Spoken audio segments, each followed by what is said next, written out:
नियमबद्ध तरीके से प्रस्तुत किया जाता है, लेकिन उसमें अनुभूति भी जोड़ी जाती है जो एआई नहीं कर सकता। एआई हमारी रचना प्रक्रिया को सरल बना सकता है, लेकिन वह मानवता की जगह नहीं ले सकता। हमें यह तय करना होगा कि एआई को संगीत के भीतर एक टूल्स की तरह अपनाएं जो हमारी कल्पनाओं को आकार दे सके, अर्थात आत्मा को जोड़ने का कार्य मनुष्य कर सकता है। भारत में भी जो सरगम एआई और तालबाड़ जैसे स्वदेशी टूल्स बने हैं जो छात्रों और नवोदित गायकों को सिखाने के लिए बने हैं, जो रियल टाइम फीडबैक देते हैं कि वह गलत गा रहे हैं या सही गा रहे हैं। इस प्रकार इनका सदुपयोग भी किया जा सकता है, लेकिन मनुष्य की आत्मा को बचाना होगा, उस संगीत के माध्यम से बचाना होगा जो वर्षों पुरानी हमारी संस्कृति ने हमें दिए हैं। आज भी हम शास्त्रीय रागों को सुनकर सब पीड़ाओं से मुक्त हो जाते हैं।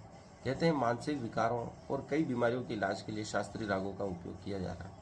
जिनको अनिद्रा की शिकायत है वे भी शास्त्रीय संगीत सुनने की सलाह डॉक्टर देते हैं।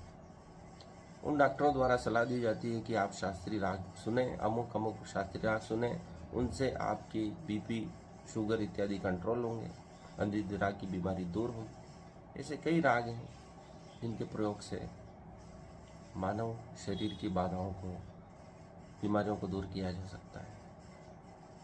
गौओं को यदि बांसुरी की धुन सुनाई जाए तो वो अधिक दूध देती हैं, ये तो स्पष्ट हो चुका है। ऐसे ही संगीत का महत्व हमारे जीवन में कितना है, यह प्राचीन काल से ही चला आ रहा है।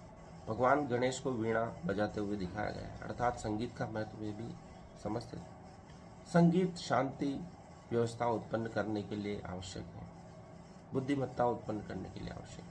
विभिन्न स्वर लहरियाँ हमारे मन मस्तिष्क को आंदोलित करती हैं, क्योंकि पूरा ब्रह्मांड, कहते हैं पाइथागोरस के अनुसार, एक लयबद्ध है, तरंग के आधार पर चल रहा है।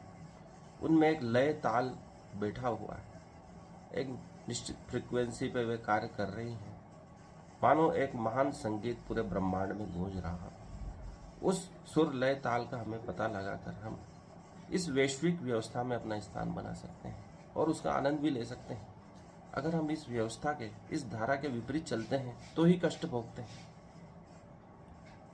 वे नियम क्या, वे बड़े ही सरल नियम, जैसे भूख लगे तो हम भोजन करते हैं, नींद आए तो सो जाते हैं। कोई भी बीमारी आती है तो हमारा शरीर पहले ही सूचना दे देता है।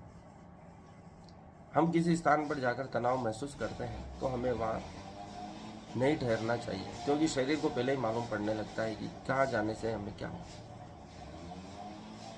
इसलिए तुलसीदास जी ने भी कहा है हमें वहाँ नहीं